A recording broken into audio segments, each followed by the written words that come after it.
Mag-unboxing po ulit tayo ng product. Ito naman po yung product na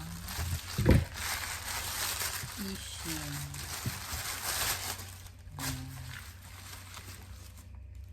Ishin.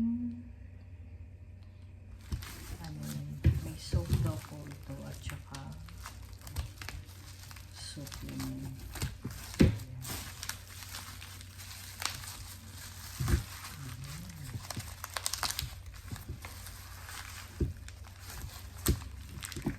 So, ito po yung kanilang soap ng Ishin. So, bali itong Ishin soap, ito na po yung pinaka-free. Whitening soap. Lahat po tinatry ko. Product. Ayan.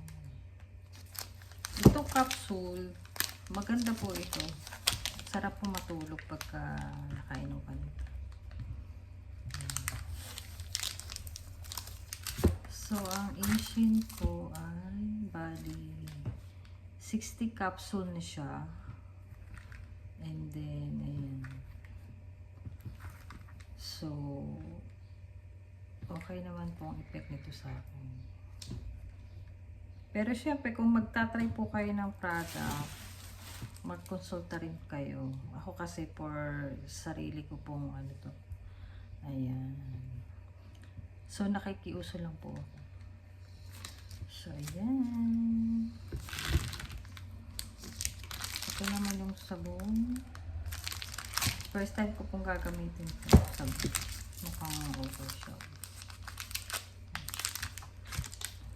So, yun lang po. So, ito po yung product ng Ishin.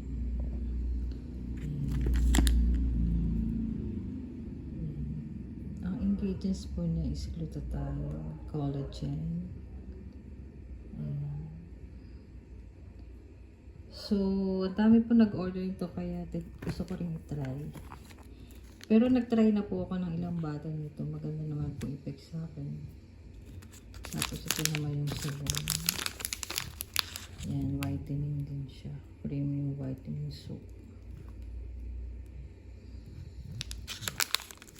So, yan. Pag mga trending tinatry ko. Pero pag sa sarili nyo po, magpakonsulta muna po din kayo kung baka may allergy kayo. Ay ako naman po wala nang po ka-allergy kaya try lang ako ng try. Ayan. Thanks for watching guys. So i-open ko po pala itong bottle, nalimutan ko. Ayan. Papakita ko po sa inyo yung packaging. Ayan. Ganda po yung pagkakasilyado.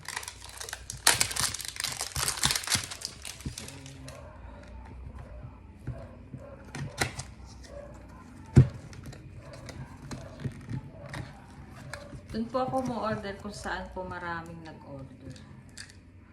So, yan. Ito po ang itsura niya. Yan. Tapos sa loob po, may silyado pa rin siya. Siyempre, pag hindi po yung silyado, medyo magtaka. Tapos sa loob. Ayan. Sealed na sealed po siya.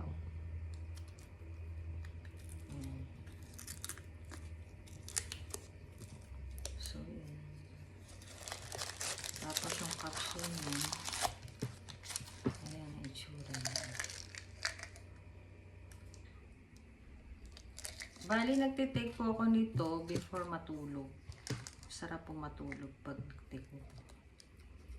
So, yan. Pero hindi ko po ito nire-recommend na inumin nyo. Pero, kung naririnig nyo lang po na ganito, sa akin lang po sa sarili kong reviews. Okay siya sa akin.